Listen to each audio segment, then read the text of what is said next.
Hello everyone, good morning. So आज हम नया चैप्टर स्टार्ट करने जा रहे हैं, इलेक्ट्रोकेमिस्ट्री। जैसे कि सबको मालूम है, हम एनालिटिकल केमिस्ट्री कंटिन्यू कर रहे हैं। सो कोई कल कुछ फायदा नहीं हुआ, जल्दी से हो गया। सॉलिड स्टेट हुआ, सॉल्यूशन हुआ, और ये अब नेक्स्ट इलेक्ट्रोकेमिस्ट्री इसी सीरीज में है। चलिए कंटिन्यू करते हैं इसको। सबसे पहले कुछ बेसिक चीज़ें जिसे हम इंट्रोडक्शन कहते हैं। कंडक्टर्स एंड नॉन कंडक्टर्स किसे कहते हैं? सो जो इलेक्ट्रिसिटी एंड हीट को कंडक्ट करे उसको कंडक्टर, एंड नॉन कंडक्टर्स जो हीट ना करे, मतलब इंसुलेटर भी कहते हैं उसको, नॉन कंडक्टर्स या insulators. So conductors basically there are two types. एक मेटेलिक कंडक्टर्स होता है एंड सेकंड इलेक्ट्रोलाइटिक कंडक्टर्स होते हैं। मेटेलिक कंडक्टर मतलब मेटल जहाँ पे फ्री इलेक्ट्रॉन्स हो, फॉर एग्जांपल आयरन का रॉड, ये मेटेलिक कंडक्टर हुआ। ठीक है, क्योंकि उस रॉड में बहुत सारे फ्री इलेक्ट्रॉन्स होते हैं और वो फ्री इलेक्ट्रॉन्स चार्ज पास करते हैं या इलेक्ट्रिसिटी पास करते हैं, electricity as well as heat pass करते हैं। ठीक है, तो ये मेटेलिक कंडक्टर हो गया। And the second point is, या सेकंड टाइप आप कह सकते हो, इलेक्ट्रोलाइटिक कंडक्टेंस। तो यहाँ पे इलेक्ट्रोलाइटिक कंडक्टेंस में सॉल्यूशन में आयंस होते हैं। ठीक है, इलेक्ट्रोलाइट्स मतलब आयंस होते हैं, positive and negatively charge ions, free ions. और ये आयंस एक जगह से दूसरी जगह मूव होंगे। ठीक है, और इलेक्ट्रिसिटी पास होगी। देखो अभी बहुत सारी चीजें यहाँ पे आ जाती है। मेटेलिक कंडक्टर्स में इलेक्ट्रॉन चार्ज फ्लो करते हैं, यहाँ पे आयंस चार्ज फ्लो करते हैं। इलेक्ट्रॉन की साइज बहुत कम होती है, छोटी होती है, राइट। आयंस की साइज बहुत बड़ी होती है एज कम्पेयर टू इलेक्ट्रॉन। तो ये बड़ी साइज बहुत बड़ा प्रॉब्लम है तो कंडक्टिविटी के लिए। ठीक है, ये बहुत जल्दी पास हो नहीं पाते हैं। तो बहुत सारी चीज़ें आएंगी, फिर कंडक्टेंस आएगा, रेजिस्टेंस आएगा। ठीक है, वो सारी चीज़ें भी हमें देखनी है। हालांकि यहाँ पे भी ये सारी चीज़ें होती है, नंबर ऑफ फ्री इलेक्ट्रॉन्स वगैरह बहुत सारी चीज़ें हैं। तो कुछ हम इसके बारे में आगे भी पढ़ने वाले हैं। नाउ कंडक्टेंस मतलब कितनी इलेक्ट्रिसिटी पास होती है, उसकी कंडक्टेंस क्या है, is inversely proportional to resistance. C is equal to 1/R। तो बेसिकली हम धीरे धीरे अभी देखेंगे पूरे इसके बारे में। नेक्स्ट, टाइप्स ऑफ सेल्स अगर बारे में बात करें, मतलब ये टाइप्स कौन से हैं, किसके हैं टाइप्स? तो इलेक्ट्रोलाइटिक कंडक्टर्स के टाइप्स हैं। जो अभी हमने कहा कि सॉल्यूशन से इलेक्ट्रिसिटी पास होती है। ठीक है, तो दो टाइप के सेल्स हो सकते हैं वहाँ पे। एक galvanic cell and second one electrolytic cell. Okay, so galvanic cell का मतलब क्या होता है? It converts chemical energy into electrical energy. Okay, and electrolytic cell उसका रिवर्स करता है, converts electrical energy into chemical energy. ठीक है, तो ये दोनों डिफरेंस है। फॉर एग्जांपल हमारे घर में जो बैटरीज वगैरह है वो गैल्वेनिक सेल की तरह काम करेगा, क्योंकि वो इलेक्ट्रिकल एनर्जी को कन्वर्ट करता है केमिकल एनर्जी में, सॉरी केमिकल एनर्जी को कन्वर्ट करता है इलेक्ट्रिकल एनर्जी में। ठीक है, घर में जो AAA साइज बैटरी वगैरह रहती है ना, तो वो गैल्वेनिक सेल में आएंगी। वेयर एज इलेक्ट्रोलाइटिक सेल जो है वो इलेक्ट्रिसिटी को यूज करके केमिकल एनर्जी में स्टोर करते हैं। फॉर एग्जाम्पल हमें गोल्ड का प्लेटिंग करना है, राइट, तो वहाँ पे केमिकल रिएक्शन परफॉर्म करनी पड़ती है। या फिर एनोड कैथोड पे कुछ हाइड्रोजन या ऑक्सीजन गैस को जनरेट करना है, तो वहाँ पे electrical energy gets converted to chemical energy, तो वो इलेक्ट्रोलाइटिक सेल होता है। तो बेसिकली ये दो टाइप के सेल्स है depending on their functionality. First, अगर हम गैल्वेनिक सेल के बारे में एक जनरल बात करें, गैल्वेनिक सेल जो इलेक्ट्रिसिटी प्रोड्यूस करता है बेसिकली, तो उसका वेल नोन एग्जांपल है जिंक एंड कॉपर का इलेक्ट्रोलाइट या जिंक कॉपर सेल। ओके, तो यहाँ पे आप देख सकते हो एक जगह पे जिंक रॉड है, एक जगह पे कॉपर का रॉड है। ये सॉल्यूशन कॉपर का सॉल्यूशन है, फॉर एग्जांपल CuSO4 हो सकता है। ठीक है, या CuCl2 भी हो सकता है। ओके, हमें इंपॉर्टेंट, हमें चाहिए क्या? Cu2+ चाहिए। ओके, सॉल्यूशन मतलब Cu2+। एंड ये ZnSO4 ZnCl2 कुछ भी हो सकता है, हमें चाहिए Zn2+, इंपॉर्टेंट। ओके, नेक्स्ट ये सॉल्ट ब्रिज है। सॉल्ट ब्रिज का हम धीरे धीरे काम आगे देखेंगे, क्या होता है क्या नहीं होता। नेक्स्ट, दो मेटल्स है। ओके, तो दोनों के दोनों तो एनोड में या ऑक्सीडेशन में नहीं जा सकते, एक को ऑक्सीडेशन करना पड़ेगा, दूसरे का रिडक्शन होगा। तो यहाँ पे आप देख सकते हो Zn जो कि स्ट्रांगली मेटेलिक है, वो ऑक्सीडेशन में जाएगा, क्योंकि मेटल्स मतलब लॉस ऑफ इलेक्ट्रॉन, राइट। तो जो स्ट्रॉन्ग मेटल है वो ऑक्सीडेशन में जाएगा, लॉस ऑफ इलेक्ट्रॉन करेगा। वेराज जो वीक मेटल है उसको इलेक्ट्रॉन लेना पड़ेगा। ठीक है, और अगर आप ब्रॉडली देखें तो Zn gets converted from solid state to aqueous state. ठीक है, सॉलिड टू एक्वियस मतलब यहाँ पे ये डिजॉल्व होते जाएगा सेल धीरे धीरे धीरे धीरे ये। ओके, वेराज कॉपर का देखो Cu2+ एक्वियस में है, जो सॉलिड में होगा, मतलब यहाँ पे डिपोजिशन होगा, तो ये धीरे धीरे बड़ा बड़ा होता जाएगा ये इलेक्ट्रॉन, ठीक है, डिपोजिशन होगा। तो ये भी एक ऑब्जर्वेशन आपको करनी है। नाउ गैल्वेनिक सेल में एनोड एंड कैथोड किसे कहते हैं? तो anode is assigned negative polarity and cathode is assigned positive polarity. यहाँ पे गैल्वेनिक सेल में एनोड को नेगेटिव कहा गया है, नेगेटिव चार्ज, एंड कैथोड को पॉजिटिव चार्ज। ओके, और यहाँ पे कंडीशन क्या है? यहाँ पे बेसिकली ऑक्सीडेशन होता है, एनोड पे होता है ऑक्सीडेशन, ठीक है, एंड कैथोड पे रिडक्शन। और यहाँ पे आप देख सकते हो एनोड पे ऑक्सीडेशन होता है, मतलब इलेक्ट्रॉन यहाँ पे मिलते हैं। तो यहाँ पे देखो बहुत सारे इलेक्ट्रॉन दे रहा है ना, तो ये इलेक्ट्रॉन का सोर्स है, ये इलेक्ट्रोड इलेक्ट्रॉन का सोर्स है, तो इसलिए नेगेटिव चार्ज। और ये किसका सोर्स है? पॉजिटिव चार्ज का सोर्स। क्यों? क्योंकि ये पॉजिटिव चार्ज ले रहा है ना, इलेक्ट्रॉन एक्सेप्ट कर रहा है, ठीक है, कंज्यूम कर रहा है। सो ये डिफरेंस है, या पॉजिटिव एंड नेगेटिव चार्ज इस तरह से दिया जाता है गैल्वेनिक सेल के लिए। Now next point is cell potential और ईएमएफ ऑफ सेल। मतलब अब ये इसकी ईएमएफ कितना होगा, पोटेंशियल डिफरेंस कितना होगा? देखो, पोटेंशियल डिफरेंस मतलब क्या होता है? Tendency of electrons to move from one part to another part, उसको हम बेसिकली पोटेंशियल कहते हैं, ताकत जो होती है ना वो।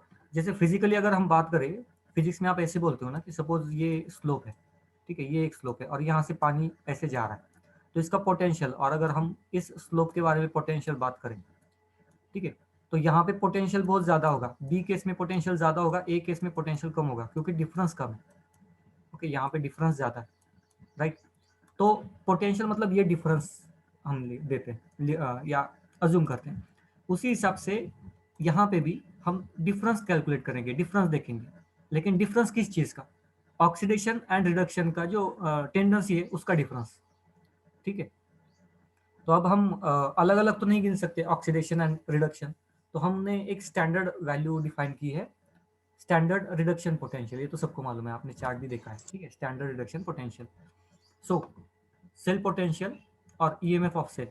It is the difference between electrode potentials of two half cell is called as cell potential. तो उसमें इलेक्ट्रोड पोटेंशियल का डिफरेंस है, कैथोड का एंड एनोड का जो पोटेंशियल का डिफरेंस है उससे निकल के आता है सेल का EMF. Okay, it is known as electromotive force, EMF भी कहते हैं हम इसको, electromotive force of the cell if no current is drawn from the cell. अगर सेल से कोई भी करंट ना निकाला जाए तो कितने फ्लो से इलेक्ट्रिसिटी पास होगी, या इंटेंसिटी क्या होगी इलेक्ट्रिसिटी की, तो ये हम कैलकुलेट करते हैं यहाँ से। So EMF of cell is equal to EMF of cathode plus EMF of anode, दोनों की एडिशन है, ठीक है। ये ईएमएफ है, स्टैंडर्ड रिडक्शन पोटेंशियल नहीं है अभी तो। ओके, तो धीरे धीरे हम देखेंगे कैलकुलेशन वगैरह कैसे होता है, ये सारी चीजें हम देखने वाले हैं। नाउ ये थोड़ी सी रिवीजन है सेल पोटेंशियल के बाद। रेडॉक्स रिएक्शन किसे कहते हैं हम? तो एक जगह पे ऑक्सीडेशन हाफ रिएक्शन होती है, दूसरी जगह पे रिडक्शन हाफ रिएक्शन होती है, दोनों को मिला के रेडॉक्स रिएक्शन होती है। एंड इलेक्ट्रोकेमिस्ट्री में सारे रिएक्शंस रेडॉक्स रिएक्शन होते हैं, ठीक है, सारे मतलब पूरा सेल अगर कंसिडर करें तो, हाँ पूरा सेल। हाफ सेल कंसिडर करें तो वो शायद एक ऑक्सीडेशन हो या फिर रिडक्शन हो, दोनों में से एक होगा, हाफ सेल अगर कंसिडर करें तो। यहाँ पे भी देखो, जो हमने अभी एग्जांपल लिया ना, कॉपर ने 2 इलेक्ट्रॉन एक्सेप्ट किए तो ये रिडक्शन हो गया, इलेक्ट्रॉन एक्सेप्टेंस, ठीक है। वेयर जिंक ने 2 इलेक्ट्रॉन दे दिए थे तो ये ऑक्सीडेशन हो गया। देखो, जेडन ने 2 इलेक्ट्रॉन दे दिए तो वो ऑक्सीडेशन हो गया, राइट। तो ये सिंपल है। और जो मैंने अभी आपको कहा था कि जेडन क्या होगा, इलेक्ट्रोलाइट डिजोल्व होती जाएगा, राइट, वेयर कॉपर का इलेक्ट्रोड डिपॉजिट होती जाएगा। यहाँ पे देखो, ये नए लेयर्स यहाँ पे बन रहे हैं, ठीक है, तो ये डिपॉजिट होते जाएगा। ओके,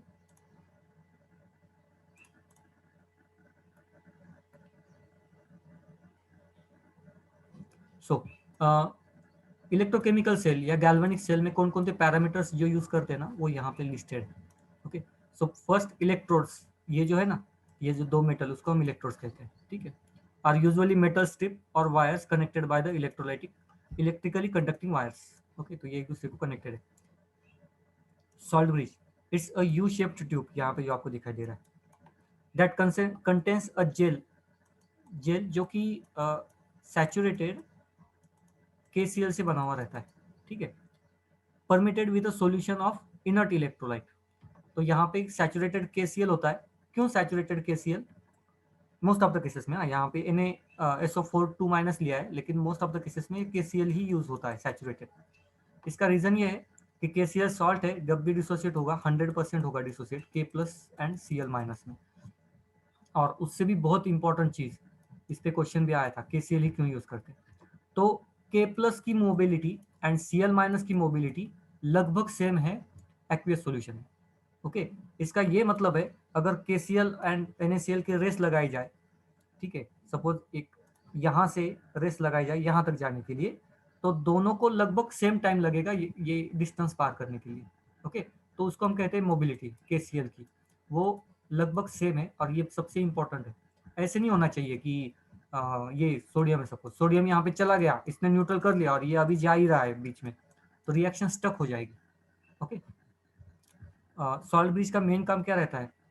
सर्किट को पूरा करना। देखो यहाँ से अब ये यहाँ पे निगेटिव चार्ज है, यहाँ पे positive charge, negative charge flow हो रहा है, लेकिन ये सर्किट कंप्लीट कब होगा?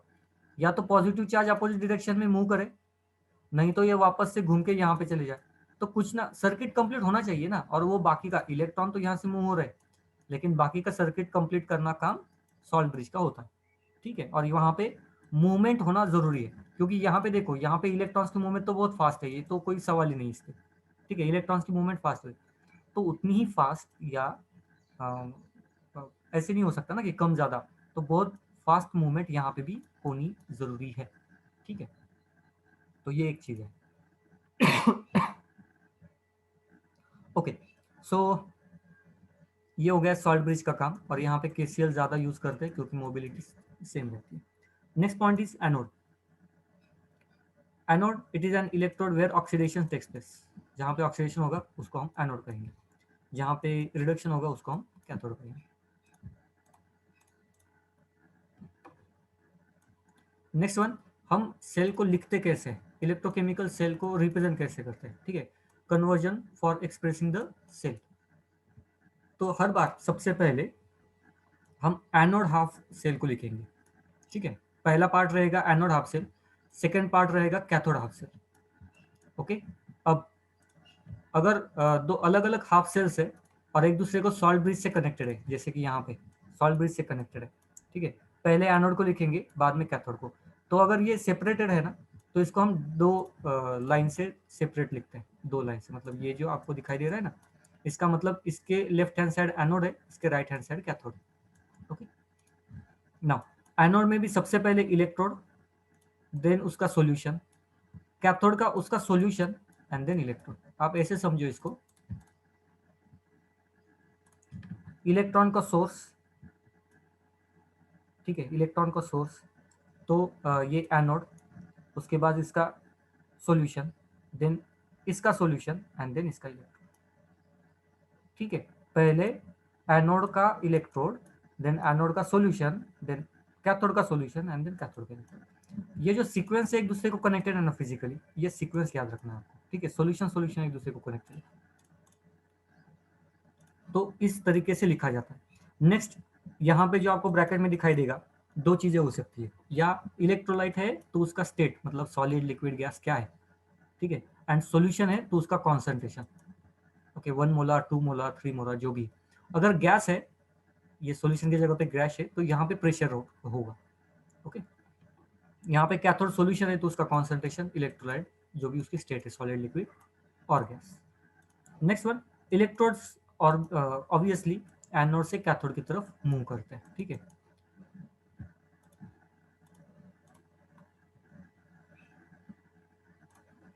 तो यहाँ पे देखो ओवरऑल हमारा ये ओवरऑल रिएक्शन हो गई। ठीक है, इस इलेक्ट्रोलाइट की, जो हम रेडॉक्स रिएक्शन लिखते हैं ना, कैथोड प्लस एनोड, उतना ही। नाउ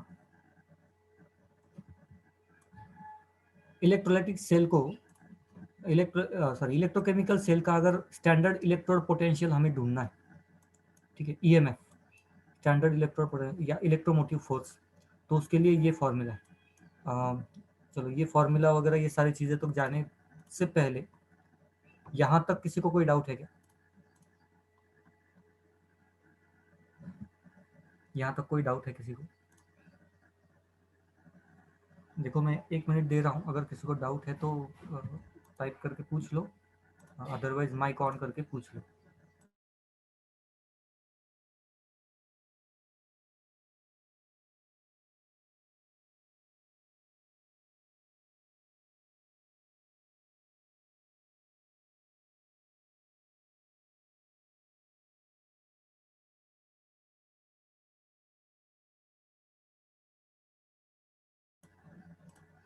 नहीं है?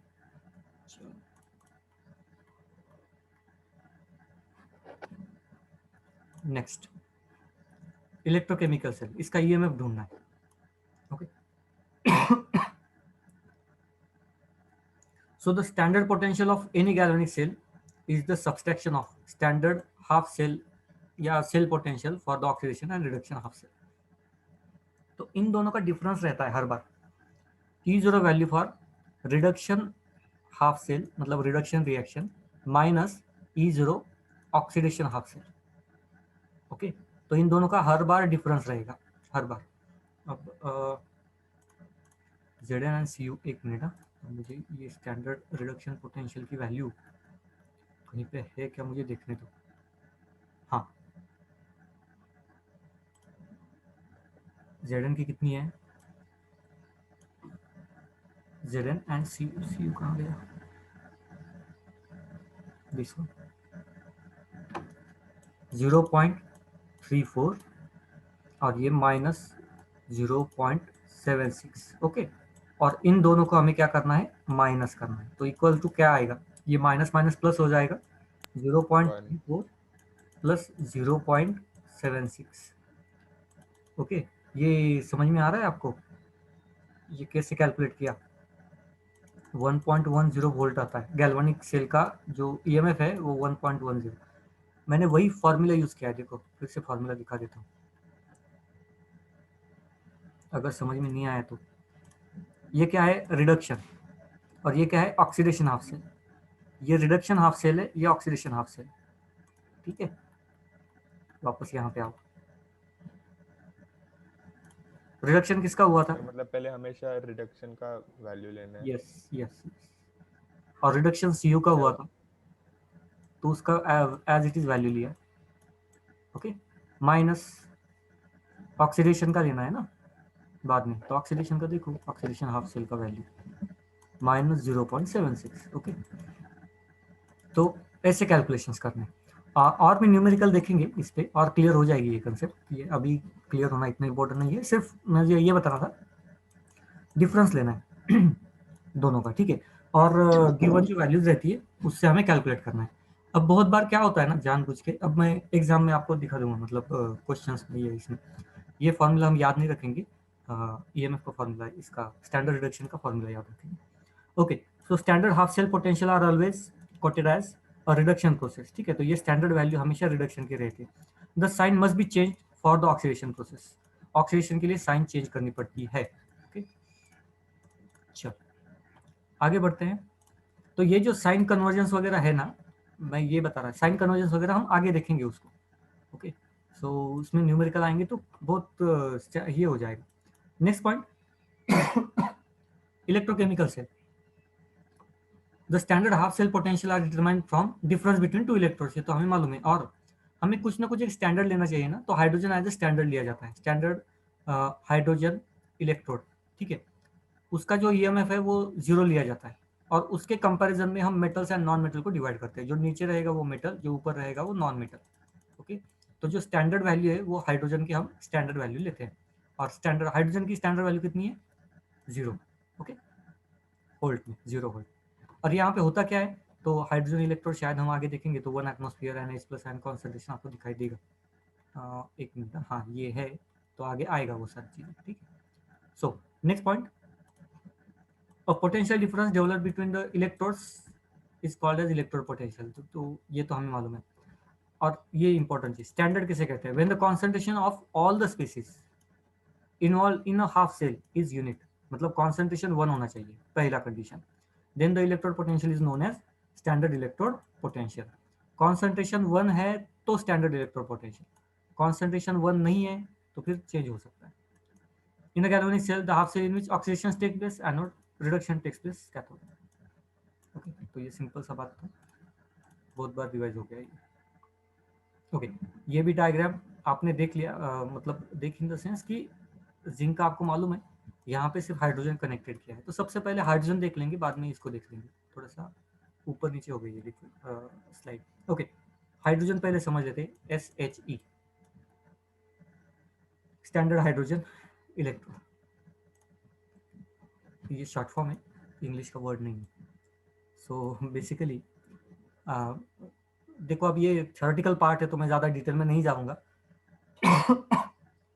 सिंपल होता क्या है ना, स्टैंडर्ड हाइड्रोजन इलेक्ट्रोड ये ऑक्सीडेशन भी कर सकता है, रिडक्शन भी कर सकता है। ये किस पे डिपेंड है, तो ये हाफ सेल है बेसिकली, ये कौन से हाफ सेल के साथ कनेक्टेड है इस पे ये डिपेंड करेगा कि इसका ऑक्सीडेशन होगा कि रिडक्शन होगा। मतलब ये कैथोड की तरह काम करेगा कि एनोड की तरह, ये खुद नहीं डिसाइड करता, इसके साथ जो है ना वो डिसाइड करता है। ठीक है, ये तो दोनों की तरह काम कर सकता है, oxidation as well as reduction. मतलब ये इलेक्ट्रॉन गेन भी कर सकता है एंड लूज भी कर सकता है। अब इसका वर्किंग देखे तो दो तीन चीजें यहाँ पे देखो, यहाँ पे प्लेटिनम का कोटिंग है। ओके, प्लेटिनम कोटेड, ये पूरा प्लेटिनम फॉइल है यहाँ पे, जहाँ पे रिएक्शन बेसिकली होती है। ठीक है, और ये जो सॉल्यूशन है ये H+, 1 मोलर H+ आयन का कॉन्सेंट्रेशन का सॉल्यूशन है, 1 मोलर H+ आयन कॉन्सेंट्रेशन का सॉल्यूशन है। ठीक है, ये जो आपको सॉल्यूशन दिखाई देता है, एंड कंटिन्यूसली यहाँ पे वाटर्स को पास किया जाता है, सॉरी वाटर को नहीं, H2 गैस को पास किया जाता है। ठीक है, कंटिन्यूसली H2 गैस को पास किया जाता है, और जो प्रेशर रहेगा H2 गैस को पास करते ना उसका, वो रहेगा 1 बार। ओके, 1 बार इस फोर्स से यहाँ पे हाइड्रोजन गैस पास होते रहता है कंटिन्यूसली, यहाँ बबल्स बनेंगे और बाहर जाएंगे। ओके, कॉन्सेंट्रेशन 1 मोलर कॉन्सेंट्रेशन, तो ये उसका सेटअप है।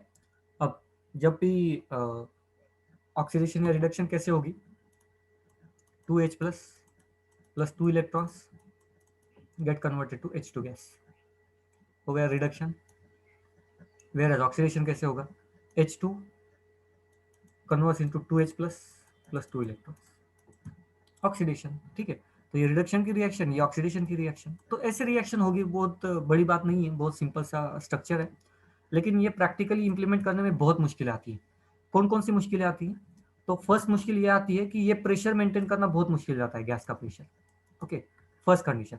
सेकेंड कंडीशन, अगर ये हम कंटिन्यूसली यहाँ से गैस को भेज रहे हैं तो बहुत सारे गैस के मॉलिक्यूल्स वाटर में डिजोल्व हो जाते हैं, H2 मॉलिक्यूल डिजोल्व हो जाते हैं, और ना सिर्फ डिजोल्व होते हैं, ये डिसोसिएट भी होते हैं and gets converted into H+। Okay, but अच्छा ये डिजोल्व भी हो गया, ये आयंस में भी चले गए, लेकिन उससे होता क्या है, ये कॉन्सेंट्रेशन मेंटेन करना बहुत मुश्किल होता है। ठीक है, क्योंकि हमें तो कॉन्सेंट्रेशन तो इतना ही चाहिए, लेकिन कंटिन्यूसली हाइड्रोजन गैस भी पास कर रहे हैं तो कॉन्सेंट्रेशन तो बढ़ेगा, इसको रोक नहीं सकते, और इसको भी मेंटेन करना है, बहुत मुश्किल जाता है। ठीक है, तो ये बहुत सारी प्रॉब्लम्स है, लेकिन हालांकि चलो ठीक है, पहली बार स्टैंडर्ड हाइड्रोजन इलेक्ट्रोड को ही लेके सेल्स डेवलप किए गए, एंड इसका तो इलेक्ट्रोड पोटेंशियल 0 माना गया, राइट। तो जो भी अब EMF का पोटेंशियल आएगा सेल का, वो उस हाफ सेल का ही होगा, इसका तो कुछ होगा नहीं। तो यहाँ पे आप देख सकते हो, देखो यहाँ पे एक सेटअप किया गया इलेक्ट्रोकेमिकल सेल का, जहाँ पे ये पूरा हाइड्रोजन सेल यहाँ पे कनेक्टेड है। ठीक है, एंड हाफ सेल अगर आप देखोगे तो जिंक का है, जिंक का क्या हो रहा है, ऑक्सीडेशन हो रहा है, जिंक का ऑक्सीडेशन होता है। ठीक है, यहाँ पे ओके, यहाँ पे तो कोई डाउट नहीं होगा, नेगेटिव है, एनोड पे है जिंक, तो इसका ऑक्सीडेशन होगा, हाइड्रोजन सेल का रिडक्शन होगा। यहाँ पे वोल्टमीटर हमें कुछ रीडिंग बता रहा है, रीडिंग क्या है देखो, अच्छे से देखो, 0.76, और उसका यूनिट याद रखना प्लस है। ओके, प्लस है, एनोड ऑक्सीडेशन में जा रहा है, ये वैल्यू प्लस है। हमें स्टैंडर्ड जब भी वैल्यू लिखनी पड़ती तो हमें रिडक्शन की वैल्यू लिखनी पड़ती है, रिडक्शन की, राइट। तो रिडक्शन की ये वैल्यू आ गई ऑक्सीडेशन की, रिडक्शन की कन्वर्ट करना है तो -0.76 लिखना पड़ेगा, वैल्यू कन्वर्ट करना पड़ेगा। ओके, अब देखो ये जो है ना वोल्टमीटर की वैल्यू, ये पूरी सेल की वैल्यू है। ओके, सेल की वैल्यू है, और सेल की वैल्यू मतलब क्या होता है, reduction minus EMF of reduction minus EMF of oxidation, right. तो अगर आप रिडक्शन, यहाँ पे रिडक्शन इसका हो रहा है, ये तो हो गया 0। ओके, EMF की वैल्यू कितनी आ गई, 0.76 माइनस E0, तो E0 मतलब standard reduction potential of this, जहाँ पे ऑक्सीडेशन हो रहा है, उसकी वैल्यू कितनी आ गई, E0 की वैल्यू -0.76। पॉइंट समझ में आ गया। ठीक है, ये रीडिंग को आपको ऐसे साइन कन्वर्ट करना पड़ेगा, नहीं तो इक्वेशन यूज करना पड़ेगा, दोनों में से एक करो। ओके, तो एक सिंपल सा मेथड है जहां से हाइड्रोजन सेल को इंप्लीमेंट किया गया, यूज किया गया। यहाँ पे देखना क्या है आपको, मेन चीज यहाँ पे क्या हो रहा है, ऑक्सीडेशन। ये रीडिंग ऑक्सीडेशन का है, हमें क्या चाहिए, स्टैंडर्ड वैल्यू रिडक्शन की, तो इसको चेंज करो। ओके, हमें ये देखना है, Zn की वैल्यू देख लो, क्रॉस चेक कर लो, यही होगी। ठीक है, तो इसे कन्वर्जेंस आपको जरूरी है। ये हो गया स्टैंडर्ड सेल एंड उसका एप्लीकेशन। नेक्स्ट पॉइंट, अब कितने लोगों को ये सेल समझ में आ गया?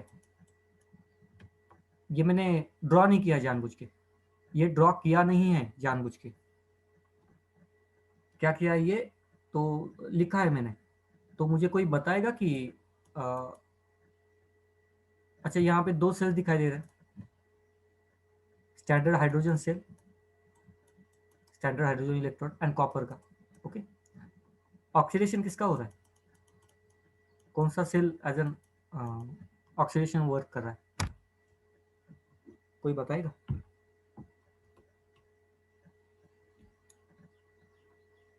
H2. H2, यहाँ पे डबल लाइन है तो ये सेकेंड इलेक्ट्रोड है। ठीक है, नेक्स्ट, ईएमएफ कितना गिना है यहाँ पे, 0.34। ओके, तो E0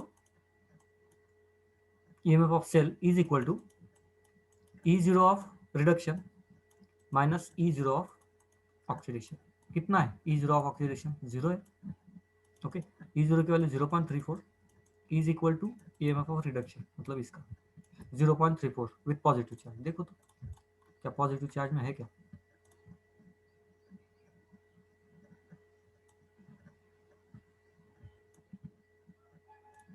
ओके, तो ऐसे सिंपल से ये रहता है। ओके, क्वेश्चन, ये क्वेश्चन नहीं, एक एग्जांपल देखो कैसे कैलकुलेट करें। When selecting two half cells reaction, more negative value will form oxidation half cell. ये तो हमें मालूम है ना, क्योंकि मेटल जो होते हैं ना उनकी वैल्यू, रिडक्शन की वैल्यू नेगेटिव ही रहती है। ठीक है, अगर आपको दो वैल्यूज दिए हैं, दोनों नेगेटिव है, तो जो स्ट्रॉन्ग नेगेटिव होगा उसका ऑक्सीडेशन होगा बस। सपोज ये दोनों वैल्यू नेगेटिव थी, तो जिसका नेगेटिव वैल्यू बड़ी होगी, मतलब 0.80 एंड 0.76, इसमें बड़ी वैल्यू कौन सी है, नेगेटिव में ये वाली है। ठीक है, अगर नेगेटिव होती तो इसका ऑक्सीडेशन होता। यहाँ पे अगर हम बात करें तो नेगेटिव वाली ऑक्सीडेशन में जाती है। ओके, तो यहाँ पे आप देख सकते हो, consider the reaction between zinc and silver. तो इन्होंने देखो, रिएक्शन को पहले समझना ट्राई करो। हाँ, ये शुरू देखो, पहले ये रिडक्शन की रिएक्शन है, ये भी रिडक्शन की रिएक्शन है, मतलब ये जो वैल्यू दी है स्टैंडर्ड रिडक्शन की, और ये भी स्टैंडर्ड रिडक्शन की वैल्यू दी है। ठीक है, चेंज करने की जरूरत नहीं है। नाउ अगर इसको हमें रिएक्शन को रिवर्स करना है, क्योंकि ये क्या होगा, ये जो निगेटिव में वैल्यू है ना, ये ऑक्सीडेशन में जाएगा। ऑक्सीडेशन मतलब रिवर्स रिएक्शन इसकी पॉसिबल है। Okay, zinc forms oxidation half cell. अगर इसकी ऑक्सीडेशन हाफ सेल की वैल्यू निकालनी है रिवर्स की, तो हम इसको रिवर्स कर सकते हैं। पॉइंट समझ में आ रहा है कि नहीं आ रहा है? देखो, सेल में रेडॉक्स रिएक्शन होगा ना, एक का ऑक्सीडेशन एक का रिडक्शन, तो इन दोनों में से किसका ऑक्सीडेशन होगा, कैसे फाइंड आउट करोगे? तो जिसकी वैल्यू निगेटिव है ना उसका ऑक्सीडेशन होगा। ये बताने का ट्राई है यहाँ पे, बाकी कुछ भी नहीं। ये समझ में आ गया क्या कि ऑक्सीडेशन को कैसे ढूंढेंगे on the basis of E0? Yes और नो?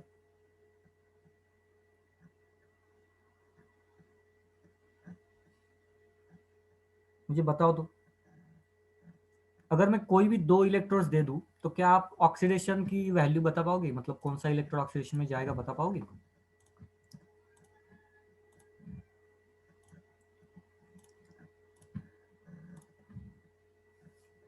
अच्छा चलो, कुछ एग्जांपल्स लेते हैं। देखो, कोई भी दो वैल्यू, मैंने आयन को कनेक्ट किया आयोडीन के साथ, हाइपोथेटिकली आयोडीन की वैल्यू 0.54 है एंड आयन की वैल्यू है -0.45। बताओ ऑक्सीडेशन में कौन जाएगा, किसका ऑक्सीडेशन होगा?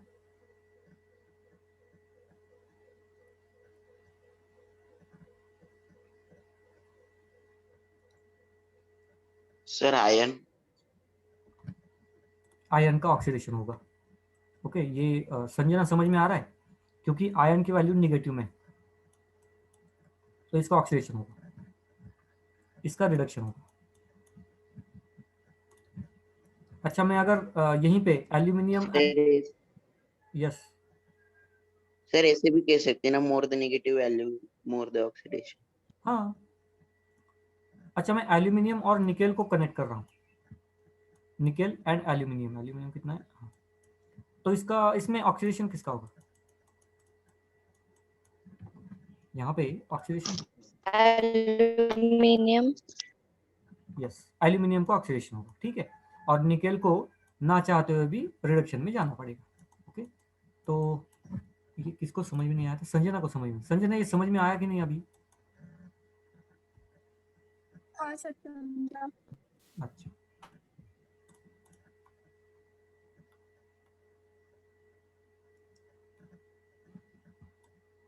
ना रिएक्शन स्पॉन्टेनियस है कि नहीं, कौन बताएगा? डेल्टा जी, फॉर्मूला याद है किसी को?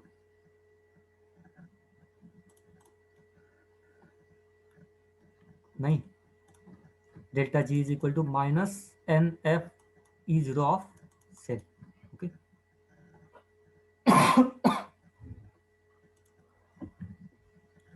ये वैल्यू हमें बताएगा कि रिएक्शन स्पॉन्टेनियस होगी कि नहीं होगी, मतलब सेल वर्क करेगा कि नहीं करेगा। देखो, कोई भी दो हाफ सेल कनेक्ट करके इलेक्ट्रिसिटी जनरेट नहीं की जा सकती, राइट। वहां पे पोटेंशियल डिफरेंस पॉजिटिव में तो चाहिए। ओके, देखो चलो थर्मोडायनेमिक्स के हिसाब से बात करते हैं। स्पॉन्टेनियस रिएक्शन के लिए डेल्टा जी क्या चाहिए, पॉजिटिव की नेगेटिव? आप बताओ, क्या चाहिए स्पॉन्टेनियस रिएक्शन के लिए डेल्टा जी? पॉजिटिव। नेगेटिव। पक्का नेगेटिव चाहिए ना, बाकी लोगों को भी? Yes sir. ओके, और देखो, जो भी आप घर पे भी बैटरी वगैरह देखते हो, उसका ईएमएफ क्या रहता है? 1.10 पॉजिटिव में, निगेटिव में नहीं रहता ना कभी भी, पॉजिटिव में रहता है, राइट। जब देखो n stands for number of moles, ये निगेटिव हो ही नहीं सकता, नंबर ऑफ मोल्स। एफ ये तो कांस्टेंट है 96500, ये भी वैल्यू चेंज नहीं हो सकती। तो चेंज क्या होगा, E zero cell. E zero cell अगर आप मैनेज करो पॉजिटिव में, तो ये आराम से स्पॉन्टेनियस रिएक्शन हो जाएगी। तो उसमें कौन सी बड़ी बात है, ऐसे दो सेल्स को कनेक्ट कर लो जिसकी वैल्यूज पॉजिटिव में आनी चाहिए, राइट। तो अब आप सिर्फ इतने से नॉलेज से बहुत सारे इलेक्ट्रोड्स जनरेट कर सकते हो या बना सकते हो, मतलब बहुत सारी बैटरीज बना सकते हो। आप देखो, किसी भी इलेक्ट्रोड को ले लो और कहीं पे भी कनेक्ट कर लो, बैटरीज बन सकती हैं। तो किसने कहा कि यही बैटरी यूज करनी है, वो बैटरी यूज करनी है? एल्यूमिनियम एयर बैटरी अभी वर्क कर रहा है, मतलब ये इस पे काम चालू है, आपको मालूम है? ओके, तो बहुत सारी हो सकती है, सवाल ही नहीं आता उस चीज का, मतलब ट्रिमेंडस अमाउंट ऑफ पॉसिबिलिटीज रहती है, क्योंकि फ्यूचर बैटरीज है, इसलिए मैं बोल रहा हूँ अभी। ओके, तो ये थ्योरेटिकली भी फाइंड आउट करना बहुत मुश्किल नहीं होता, ठीक है। हर बार एक्सपेरिमेंटली परफॉर्म करना जरूरी नहीं है, थ्योरेटिकली भी आप डिजाइन कर सकते हो पहले, एंड देन बाद में बात कर सकते हो या उस पर काम कर सकते हो। एंड नेक्स्ट रिएक्शन, के के वैल्यू के हिसाब से अगर हमें बात करनी, के in this form of equilibrium, charging discharging वगैरह करना पड़ेगा, तो इक्विलिब्रियम फाइंड आउट करना पड़ेगा ना, क्योंकि रिवर्सिबल रिएक्शंस रहते हैं ना वो। तो उस केस में अगर हमें फाइंड आउट करना है कि डेल्टा जी की वैल्यू, मतलब स्पॉन्टेनियस रिएक्शन कौन सी होगी, देखो चार्जिंग स्पॉन्टेनियस नहीं होता, डिस्चार्जिंग स्पॉन्टेनियस होता है। हमारे बाइक्स में, कार में जो बैटरी रहती है ना, वो स्पॉन्टेनियसली डिस्चार्ज होती है, नॉन स्पॉन्टेनियसली चार्ज होती है। चार्ज करने के लिए एक्सटर्नल फोर्स लगाना पड़ता है, डिस्चार्ज करने के लिए एक्सटर्नल फोर्स नहीं लगाना पड़ता। खड़ी खड़ी भी डिस्चार्ज हो जाती है कभी कभी। ओके, सो वो हमें फाइंड आउट करना है बाय यूजिंग के वैल्यू। तो उसके लिए formula delta G is equal to minus R T l n K, ये फॉर्मूला दोनों याद रखना। ओके, इस पे कभी कभी क्वेश्चंस पूछे गए थे, हालांकि लॉजिकल चीज़ें हैं कि ये JEE पे और कॉम्प्लिकेटेड क्वेश्चंस आते हैं, नीट पे क्वेश्चंस आते हैं, लेकिन स्ट्रेट फॉरवर्ड ज़्यादा क्वेश्चंस आते हैं यहाँ पे नीट पे। हाँ, स्ट्रेट फॉरवर्ड मैं एक्सपेक्ट करता हूँ बेसिकली। ओके, तो अगर देखो ये दो इक्वेशंस थे, डेल्टा जी की वैल्यू दोनों तरफ सेम थी, डेल्टा जी जीरो है या डेल्टा जी जीरो है। ओके, इसको भूलना मत।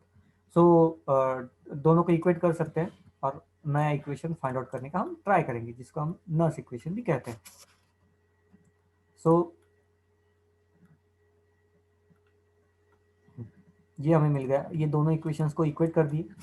E0 सेल के लिए इक्वेशन क्या बना, minus RT-ln-K divided by NF। Okay, तो मैं यहाँ पे लिखता हूँ क्योंकि यहाँ पे वैल्यूज पुट की गई है एंड डायरेक्टली आंसर लिया गया है, minus RT-ln-K divided by NF। यहाँ पे देखो अभी अच्छा, यहाँ पे नेगेटिव एंड नेगेटिव दोनों को मैं पॉजिटिव कर सकता हूँ।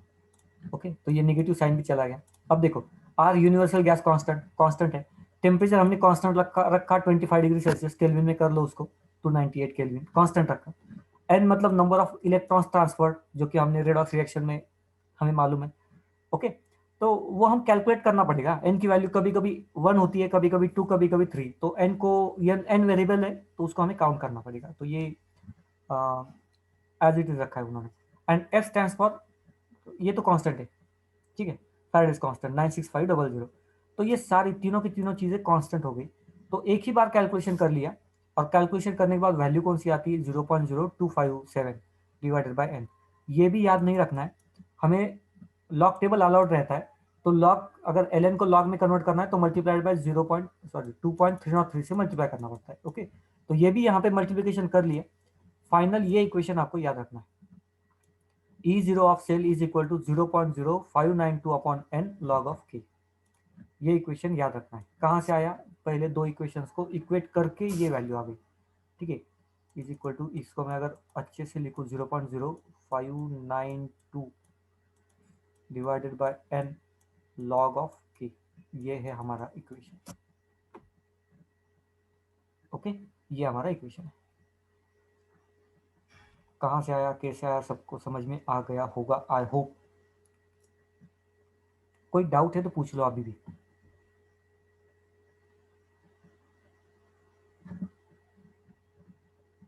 नहीं है ना डाउट। नेक्स्ट वन, ये तो स्पॉन्टेनिटी या ईएमएफ ऑफ सेल निकला। नर्स इक्वेशन फाइंड आउट करना है या कैलकुलेट करना है, नर्स इक्वेशन। ओके, तो कौन सी बड़ी बात है उसमें, पहली बार थोड़ी ना कर रहे, बहुत बार किया डैनियल सेल के लिए। ओके, पहले मैं आपको नर्स इक्वेशन दिखा दूं। ये देखो, जो अभी हमने निकाला ना, यही नर्स इक्वेशन, ठीक है, एकदम सिंपल वर्ड में। ये जो मेथड है, ये वाली मेथड है, ये मुझे दूसरे बुक में मिली, फ्रैंकली स्पीकिंग, तो एक रेफरेंस बुक में मिली। और ये जो है ना, ये आपके बुक में, ये वैल्यू है ना, ये बुक में मिली। ये मैंने बुक में से नहीं उठाई, यहाँ से उठाई, यूनिवर्सल या कोई एक बुक है उस, वहाँ से निकाली। लेकिन ये उतना ज़्यादा इफेक्टिव नहीं है, ये बहुत सिंपल है। चलो एक्सप्लेन करता हूँ। कोई एक पर्टिकुलर रिएक्शन है, इसको ऑक्सीडेशन रिडक्शन रिएक्शन हो रही है सपोज, इसका ईएमएफ निकालना है, which is nothing but EMF of cell is equal to E0 minus RT-NF ln के मतलब ये सारी वैल्यूज यहाँ पे डाल दी, ठीक है। तो EMF of cell is equal to values डाल दी पूरी, R एंड F की भी वैल्यूज डाल दी, तो हमें ये चेंज मिला। देखो वही किया है, बाकी कुछ नहीं किया। R एंड T की वैल्यू डाल दी, F की वैल्यू डाल दी, कैलकुलेशन किया, लॉग की भी वैल्यू मल्टीप्लाई किया है पहले से, तो ये वैल्यू निकल के सामने है, ठीक है। Now for a Daniell cell at equilibrium, equilibrium में क्या होता है, ईएमएफ ऑफ सेल जीरो हो जाएगा। इक्विलिब्रियम में सवाल ही नहीं आता ना, मतलब रिएक्शन, नेट रिएक्शन होती नहीं है इक्विलिब्रियम में। ओके, तो ईएमएफ तो जीरो हो गया, तो is equal to E0 minus ये सारी चीजें, स्टैंडर्ड कंडीशन माइनस ये। तो ईएमएफ एट स्टैंडर्ड कंडीशन, ये वैल्यू यहाँ पे लेके आओगे तो ये निगेटिव पूरा पॉजिटिव हो जाएगा। एंड ये जो रेशियो है, it is nothing but Kc।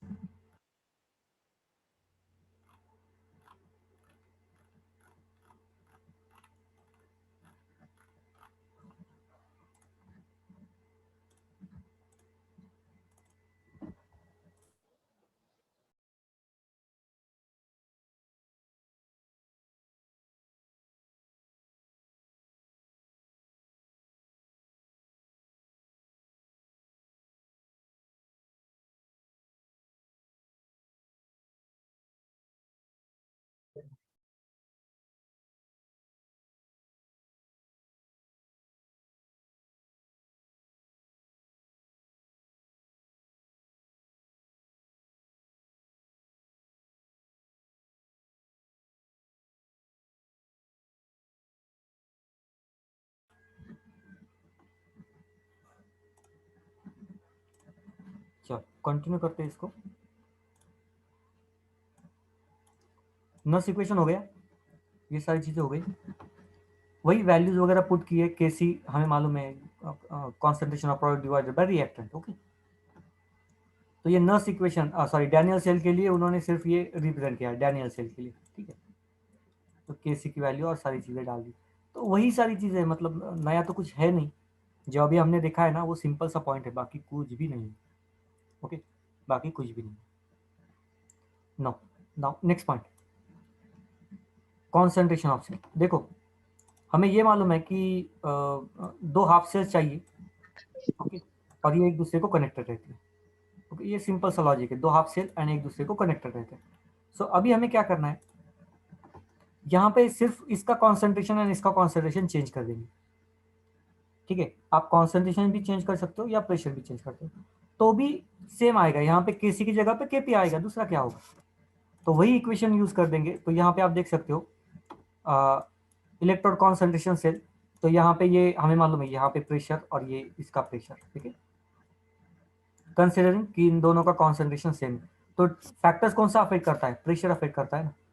Okay, so EMF of cell कैसे निकालेंगे, EMF of cell is equal to zero minus, मतलब ये स्टैंडर्ड, ये इसका स्टैंडर्ड कितना रहता है, जीरो रहता है, छोड़ दो इसको। Okay, is equal to P2 upon P1, क्योंकि के पी की वैल्यू लिखनी पड़ेगी ना, यही इक्वेशन यूज कर रहे हैं, बाकी कुछ भी नहीं है। ओके, तो यहाँ पे प्रेशर है तो Kp यूज करेंगे, and Kp is nothing but P2 divided by P1, right. और यहाँ पे अगर कॉन्सेंट्रेशन रहेगा, देखो यहाँ पे ये गैस नहीं है, कॉन्सेंट्रेशन है, सेम इक्वेशन, ये वाला equation. Okay, C2 divided by C1, right. Simple सा पॉइंट है, बाकी कुछ भी नहीं है यहाँ पे। ओके, हाँ, अब डिफरेंस क्या है यहाँ पे, उसको देखो। डिफरेंस मतलब स्पॉट आउट करना, इन दोनों में डिफरेंस किसी ने स्पॉट आउट किया क्या, देखो तो क्या डिफरेंस है। एक कंडीशन का डिफरेंस है यहाँ पे, Sir, pressure and concentration. उसके अलावा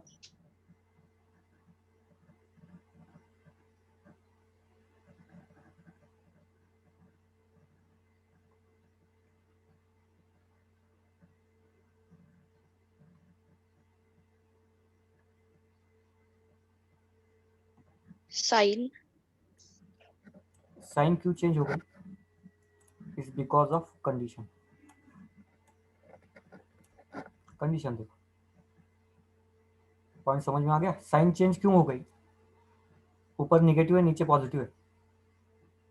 कंडीशन देखो, अगर मैं किसी एक कंडीशन को रिवर्स कर दूं ना तो साइन चेंज हो जाएगी। मतलब मैं ऐसा अगर ऐसे करूं P2 is greater than P1, तो ये ऑटोमेटिकली पॉजिटिव हो जाएगी। पॉइंट समझ में आ गया, नहीं तो न्यूमेरिकल में समझा देंगे, टेंशन मत लो, इसको याद रखो बस, याद इसको रखना है। वैसे भी Kp is equal to Kc into क्या रहता है, RT raise to delta N। तो ये तो कांस्टेंट है पूरा, और ये दोनों वैल्यू सिर्फ एक दूसरे में आराम से कन्वर्ट हो सकती है, तो कोई बड़ी बात यहाँ पे नहीं होती Kc एंड Kp में कन्वर्ट करना। सॉरी, ओके, तो ये हो गया कॉन्सेंट्रेशन सेल के बारे में। Now electrolysis of an aqueous solution of sodium chloride, NaCl का अगर हम कर दे इलेक्ट्रोलाइसिस तो क्या होगा। देखो ये बहुत बार लिया है मैंने भी, और ठीक है बता देता हूँ यहाँ पे होता क्या है। NaCl जब भी डिजोल्व करेंगे तो Na plus and Cl minus बनेगा, तो सॉल्यूशन में दो कंपाउंड बन गए, ठीक है, Na plus and Cl minus. इसके अलावा पूरा वाटर है। ओके, होता क्या है, हम एक्सपेक्ट क्या करते हैं, पहले तो ये देखो, कैथोड पे हमें मालूम है, कैथोड पे होता है रिडक्शन। रिडक्शन मतलब acceptance of electron, electron accept करना। तो यहाँ पे मोस्ट ऑफ द केसेस में स्टूडेंट को लगता है कि सोडियम इलेक्ट्रॉन एक्सेप्ट करेगा straight forward and it gets converted to sodium metal. Okay, लेकिन ये तो मेटल है, ये इलेक्ट्रॉन लेना एक्सेप्ट नहीं करता, इलेक्ट्रॉन देना प्रेफरेंस करता है, ठीक है। तो यहाँ पे दूसरा एक एलिमेंट है हाइड्रोजन, ये भी इलेक्ट्रॉन ले सकता है। और नेगेटिव वैल्यू देखो स्टैंडर्ड रिडक्शन पोटेंशियल, हमें ये भी मालूम है कि मेटल स्ट्रॉन्ग मेटल है as compare to hydrogen. Okay, तो इतना सिर्फ इतना याद रखना या इतना समझ लेना कि दोनों में वीक कौन है, हाइड्रोजन। तो हाइड्रोजन इलेक्ट्रॉन लेगा। सोडियम इलेक्ट्रॉन क्यों लेगा? देने की बारी आई तो सोडियम पहले देगा इलेक्ट्रॉन। अगर देने की बारी आई H2 एंड NH में तो सोडियम पहले देगा, ठीक है। अगर लेने की बारी आई तो इसके आयंस प्रेजेंट है, लेने की बारी आई तो ये कभी नहीं लेगा, ठीक है, इसको ही लेना पड़ेगा। पॉइंट समझ में आया इस चीज को? रीजन क्या है ये ऐसे पार्शियल बिहेवियर क्यों करता है? It's because of sodium is stronger metal than hydrogen. Hydrogen के कंपैरिजन में स्ट्रॉन्ग मेटल, राइट। ये चीज हमेशा याद रखना इस चीज को। तो NaCl जब भी रिएक्ट होता है तो क्वेश्चन ऐसे आता है कि कैथोड पे कौन सा गैस रिलीज होगा? कैथोड पे हाइड्रोजन रिलीज होता है। और एनोड पे अगर हम बात करें तो एनोड पे भी दो रिएक्शंस हो सकती है। वाटर में से ऑक्सीजन इलेक्ट्रॉन ले सकता है, नहीं तो क्लोरीन इलेक्ट्रॉन ले सकता है। ओके, सो यहाँ पे भी देखो, अभी मोर इलेक्ट्रोनिगेटिव कौन है? Oxygen, right. तो ऑक्सीजन इलेक्ट्रॉन देना चाहेगा। ओके, तो यहाँ पे ये इसके पास इलेक्ट्रॉन्स है। अच्छा, मोर इलेक्ट्रोनिगेटिव है, ये देना नहीं चाहेगा, सॉरी ये लेना चाहेगा। इलेक्ट्रोनिगेटिव ज्यादा है ना, लेना चाहेगा, देगा नहीं। ओके, क्लोरीन लेस इलेक्ट्रोनिगेटिव, तो इसको ही इलेक्ट्रॉन देना पड़ेगा। इलेक्ट्रोनिगेटिव मतलब एक्सेप्टेंस ऑफ इलेक्ट्रॉन, ठीक है। तो यहाँ पे दोनों में देखो the Cl gas evolves at anode by overcharge, sorry, over voltage concept, while OH minus remains in the solution. होता क्या है, यहाँ पे इलेक्ट्रोलिसिस आप पास कर रहे हो, मतलब क्या कर रहे हो आप? इलेक्ट्रिसिटी पास करते हो, ठीक है। सॉल्यूशन में इलेक्ट्रिसिटी पास करते हो, ठीक है। तब एक जगह पे एनोड, सॉरी कैथोड, कैथोड मतलब निगेटिव चार्ज, तो यहाँ पे Cl2 दिखाई देगा आपको। Cl2 नहीं, सॉरी कैथोड पे हाइड्रोजन एंड एनोड पे Cl2। क्यों Cl2? देखो ऑक्सीजन भी हो सकता है एंड Cl2 भी बाहर निकल सकता है, लेकिन हम बाहर से एक्सटर्नल जो चार्ज दे रहे हैं ना, वो चार्ज ऑब्वियसली ज्यादा रहेगा। अगर ये चार्ज इससे ज्यादा और इससे कम रहे तो ऑक्सीजन बाहर आएगा, ओके। लेकिन अगर ये इससे ज्यादा हुआ तो क्लोरीन को बाहर आना पड़ेगा। इसी को हम कहते हैं ओवर वोल्टेज कहते हैं। और बेसिकली जो हम एक्सटर्नल वोल्टेज देते हैं ना, वो ज्यादा वोल्टेज होता है।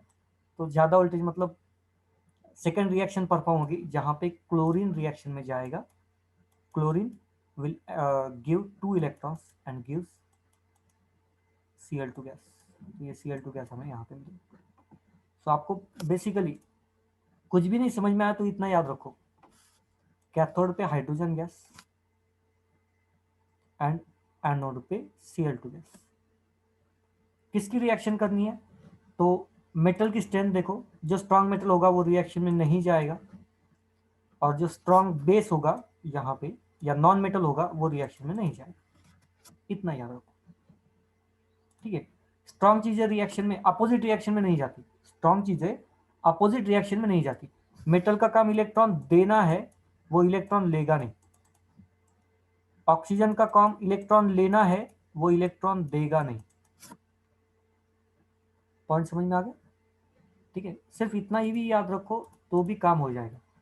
और एक चीज, इलेक्ट्रोकेमिस्ट्री में इतने कंसेप्ट है छोटे छोटे, कंफ्यूजन होने के चांसेस बहुत ज्यादा है। तो कीप इट सिंपल। यही मैं बताऊंगा कि वन वर्ड में याद रखना चीजों को, सिंपल चीजें याद रखना, कॉम्प्लेक्स चीजें सॉल्व हो जाएंगी, ठीक है। कॉम्प्लेक्स चीजें याद रखोगे तो सिंपल चीजें हाथ से चली जाएंगी।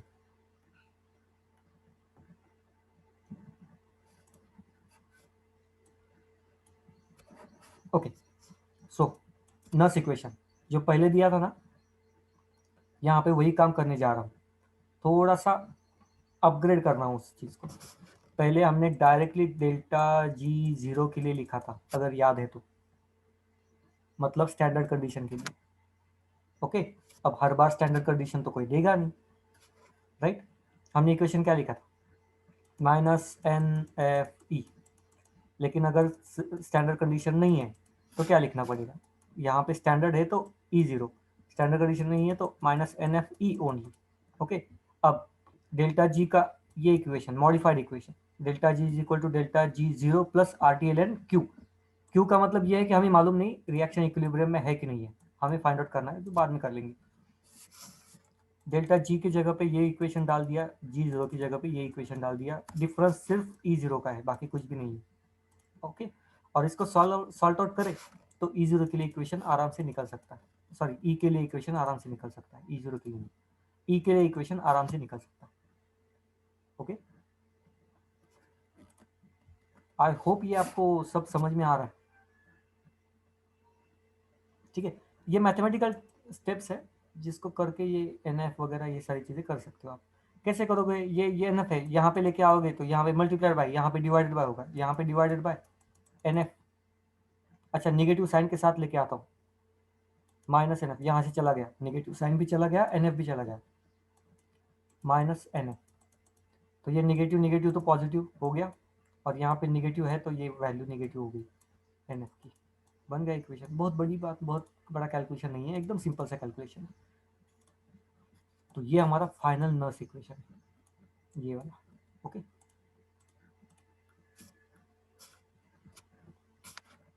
आई होप सबको यहाँ तक समझ में आ गया है, कोई किसी को डाउट नहीं होगा यहाँ तक। Next one, calomel electrode. पहले ज़रूरत समझो, हमने हाइड्रोजन स्टैंडर्ड हाइड्रोजन इलेक्ट्रोड समझ लिया पहले तो, ठीक है, स्टैंडर्ड हाइड्रोजन इलेक्ट्रोड। अब इसमें कुछ प्रॉब्लम थे, जैसे कि हाइड्रोजन गैस को मेंटेन करना था, H+ को मेंटेन करना था, जो कि बहुत मुश्किल है। ओके, तो और वो मेंटेन नहीं हो सकता, तो EMF कम या ज़्यादा आती है, रीडिंग्स प्रॉपर नहीं आती, बहुत सारी चीज़ें। तो इसको रिप्लेस करने के लिए एक सिंपल सा पॉइंट है, हम कैलोमल इलेक्ट्रोड को लेके आए। ओके, कैलोमल इलेक्ट्रोड को, ये स्टेबल इलेक्ट्रोड है, यहाँ पे फ्लक्चुएशन होता नहीं है क्योंकि ना कोई गैस है ना फ्लक्चुएटिंग प्रॉपर्टीज है। ओके, और इसका EMF भी एक कांस्टेंट है और फिक्स्ड है, हमें मालूम है, स्टैंडर्ड कैलोमल इलेक्ट्रोड का लिटरेचर से आराम से मिल सकता है। ठीक है, तो ये रीजन है कि कैलोमल इलेक्ट्रोड यूज करते हैं, जो कि ड्रॉबैक्स थे हाइड्रोजन के, वो ड्रॉबैक्स यहाँ पे कवर हो गए। ओके, और ये कुछ भी नहीं, सिर्फ हाफ सेल रिएक्शन परफॉर्म करेगा। अब इसका कौन सा होगा ऑक्सीडेशन की रिडक्शन, ये डिपेंड करता है कि दूसरा हाफ सेल कौन सा है। ओके, खुद से तो ये डिसाइड नहीं करेगा। चलो वर्किंग वगैरह बता देता हूँ, कॉम्पिटिटिव में आने के चांसेस थोड़े से कम है। प्लेटिनम का यहाँ पे वायर गया, डायरेक्टली अंदर गया। यहाँ पे पहली बात, KCl का सॉल्यूशन है सैचुरेटेड, दो रीजन है, एक तो फ्री आयंस भी बनाएगा, ठीक है, और ये आगे जाके सॉल्ट ब्रिज, मैंने बताया ना सॉल्ट ब्रिज में KCl यूज करते हैं, तो यही KCl यहाँ पे भी लिंक करेगा। ठीक है, सॉल्ट ब्रिज भी यहीं से बनेगा। नेक्स्ट, यहाँ पे दो लेयर्स है, ठीक है, एक सिर्फ मर्क्यूरी का लेयर है, ठीक है, और यहाँ पे ये एक पेस्ट है, Hg2Cl2 एंड Hg की पेस्ट है। ठीक है, एक पेस्ट है यहाँ पे और ये सिर्फ Hg। तो अगर आप ऐसे भी देखें तो यहाँ पे Hg मतलब ऑक्सीडेशन स्टेट 0 हो गया, और यहाँ पे Hg2 मतलब ऑक्सीडेशन स्टेट +1 हो गया यहाँ पे। ठीक है, दो Hg कंडीशन में है, और यहाँ पे जो रिएक्शन करेगा वो Hg मतलब मर्क्यूरी रिएक्शन में जाएगा। यहाँ पे आप देख सकते हो +1 ऑक्सीडेशन स्टेट से इलेक्ट्रॉन एक्सेप्ट करने के बाद 0 में चला गया।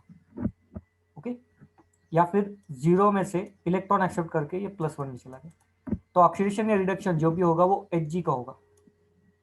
ओके, इसको बैलेंस करने के लिए Cl है, यहाँ पे रिएक्शन को बैलेंस करने के लिए Cl है, और अगर Cl कम या ज्यादा हो जाता है तो KCl सैचुरेटेड सॉल्यूशन तो यहाँ पे प्रेजेंट है। सैचुरेट का मतलब बहुत सारे Cl- आयंस है, तो जितनी जरूरत पड़े आप ऊपर से ले सकते हो, तो वहां पे तो पूरा लार्ज नंबर ऑफ क्वांटिटी पड़ी हुई है Cl की, तो Cl का प्रॉब्लम नहीं आएगा। रही बात Hg की, तो Hg भी दोनों 0 एंड +1 ऑक्सीडेशन स्टेट में यहाँ पे प्रेजेंट है। ओके, तो ये सिंपल सा सेटअप है कैलोमल इलेक्ट्रोड का। ओके, अब देखो ये कैलोमल इलेक्ट्रोड कहाँ पे यूज करना है, तो अननोन EMF, अननोन सेल का EMF फाइंड आउट करने के लिए ये सारी चीजें करने पड़ते हैं। स्टैंडर्ड सेल की जगह पे इसको यूज किया जाता है, बाकी कुछ इसका एज सच एप्लीकेशन नहीं है अगर नीट में बात करें तो। ओके, कुछ न्यूमेरिकल्स है लेकिन उससे पहले अब थोड़ा सा चीज़ों को समझो। अभी देखो, एक्वियस NaOH लेके आओगे तो यहाँ पे Na+ एंड OH-। सोडियम कभी इलेक्ट्रॉन लेगा नहीं, तो ये रिएक्शन होनी पॉसिबल नहीं है, मतलब ये सोडियम की यहाँ पे रिएक्शन होगी नहीं, रिएक्शन में जाना पड़ेगा हाइड्रोजन को ही, ठीक है, हाइड्रोजन को ही। यहाँ पे Cl नहीं है, यहाँ पे OH है और इलेक्ट्रॉन देने हैं, तो हाइड्रोजन तो पहले से ही H+ स्टेट में, तो क्या इलेक्ट्रॉन देगा, पहले से ही पॉजिटिव में, इलेक्ट्रॉन कौन देगा OH में से, ऑक्सीजन। तो देखो यहाँ पे ऑक्सीजन की रिएक्शन हो गई, O2 बाहर निकला, ठीक है, यहाँ पे हाइड्रोजन बाहर निकला। नेक्स्ट, अगर ये फ्यूज्ड स्टेट में है, एक्वेस में तो वाटर होता है ना, तो जहाँ से ये हाइड्रोजन बाहर निकला था, यहाँ पे तो फ्यूज्ड है, फ्यूज्ड मतलब हाइड्रोजन है ही नहीं, वाटर है ही नहीं, तो सोडियम को ही अब रिएक्शन में जाना पड़ेगा। देखो गया, ये तो जाना ही था, ये तो चेंज हुआ ही नहीं। नेक्स्ट NaCl देखो, एक्वेस में है तो हाइड्रोजन जाएगा, अगर एक्वेस नहीं है तो सोडियम जाएगा। सिंपल सा लॉजिक है, समझ में आ गया सबको, ठीक है। नाउ नेक्स्ट पॉइंट, अगर आप स्टैंडर्ड रिडक्शन पोटेंशियल की वैल्यू देखो, तो कॉपर की वैल्यू हाइड्रोजन के ऊपर रहता है। कॉपर मतलब मैं अगर कंपेयर करूं तो कॉपर और हाइड्रोजन में hydrogen is more metallic than copper, hydrogen is more metallic than copper, और यही रीजन है कि यहाँ पे हाइड्रोजन बाहर नहीं गया, यहाँ पे कॉपर का डिपोजिशन हुआ CuSO4 में। अगर किसी ने ऑब्जर्व नहीं किया है, डी ब्लॉक में हमने देखा ना, प्रॉपर्टीज देखी है ना, लास्ट में प्रॉपर्टीज सडनली इंक्रीज होती है, कॉपर है वहां पे, याद है क्लास 12 में। अगर शायद मैंने नहीं लिया, कितने लोगों को याद है, नहीं मैं यहाँ पे ये नहीं दिखाता हूँ, तो कितने लोगों को याद है कि ये कॉपर मेटेलिक रहता है as compare to hydrogen on the basis of inorganic chemistry, D&F block. मुझे बताओ, अगर याद है तो यस, नहीं याद, नहीं समझ में आ रहा तो नो, बताओ तो। देखो एलिमेंट चेंज नहीं होगी ना, ये सारी चीजें तो सेम है ना, तो प्रॉपर्टी तो चेंज नहीं होगी। याद है, चलो वेरी गुड। तो कॉपर स्ट्रॉन्ग मेटल है, सॉरी हाइड्रोजन स्ट्रॉन्ग मेटल है एज कम्पेयर टू कॉपर, तो हाइड्रोजन तो रिएक्शन में जाएगा नहीं, कॉपर को जाना पड़ेगा। एक्वेस भी रहेगा तो भी हाइड्रोजन जाएगा नहीं, कॉपर को ही जाना पड़ेगा, ठीक है। रही बात SO4 की, तो यहाँ पे S तो पॉजिटिव में है, ऑक्सीजन निगेटिव, तो यहाँ पे ऑक्सीजन मिलेगा ही मिलेगा, ओके। CuSO4 के बारे में बात करें तो ये जो ऑक्सीडेशन में गया सॉलिड स्टेट में, फिर से रिडक्शन उसी का, तो यही बात, मतलब रिडक्शन बाद में ऑक्सीडेशन, क्योंकि ऑक्सीजन के कंपैरिजन में कॉपर इजी टारगेट है, ओके। नेक्स्ट डायल्यूट के बारे में बात करें, हाइड्रोजन रिएक्शन में चला गया, यहाँ पे ऑक्सीजन, कोई बहुत बड़ी बात नहीं, यहाँ पे फिर से हाइड्रोजन, ओके, और ये एक अलग ही रिएक्शन बनती है, यहाँ पे साइड रिएक्शन परफॉर्म होती है। वेयर एज Ag के बारे में बात करें तो Ag को इलेक्ट्रॉन लेना पड़ेगा एक्वियस स्टेट में भी, एंड ऑक्सीजन तो यहाँ पे बाहर जाएगा, okay. Where as AgNO3 aqueous में ही AgNO3 Ag भी हो सकता है, और सेकेंड रिएक्शन भी हो सकती है, यहाँ पे ऑक्सीजन गया ना, यहाँ पे Ag+ भी बन सकता है, ठीक है। तो ये बेसिकली डिपेंड करेगा कितनी चार्ज पास होता है उस पर। तो ये कुछ रिएक्शंस हैं।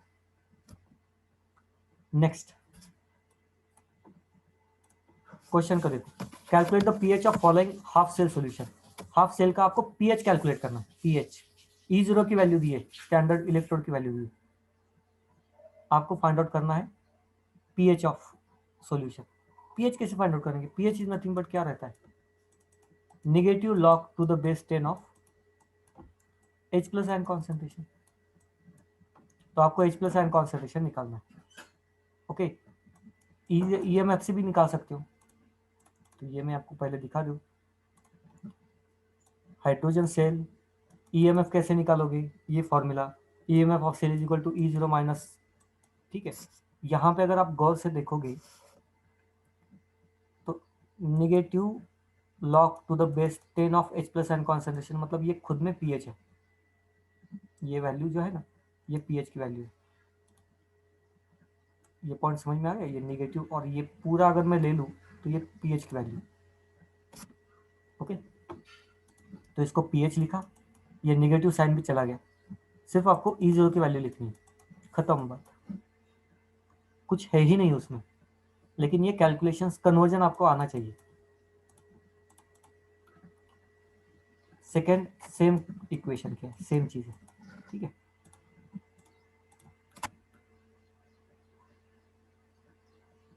नाउ ईएमएफ भी कैलकुलेट किया है, तो ये P1 P2 कंसिडर करना पड़ेगा, उसका रेशियो एंड ईएमएफ कैलकुलेट करना है। देखो 2 divided by 10 number of hydrogens 2 पास होते हैं, सिर्फ वैल्यूज को यूज किया है, कुछ भी नहीं किया। ओके, वैल्यूज को यूज किया।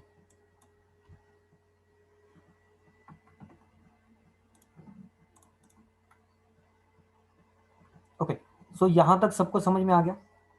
कोई डाउट वगैरह है तो पूछ लो अभी भी। ये सेकंड पार्ट इसका स्टार्ट हो जाता है, रेजिस्टेंस वगैरह ये सारी चीजें स्टार्ट हो जाती है, इंडिपेंडेंट वाइब, ये सारी चीजें। अब ये थोड़ा सा अलग पार्ट है, पहले का पार्ट अलग है, अब ये आप इसको कह सकते हो कि सेकंड पार्ट है चैप्टर का। 3 पार्ट है, इसमें से सेकंड पार्ट है। यहां तक किसी को कोई डाउट?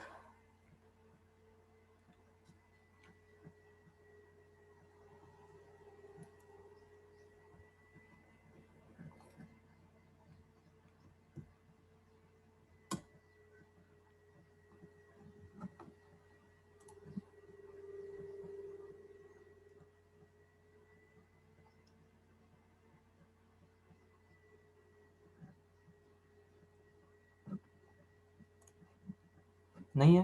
चलो आगे बढ़ते हैं।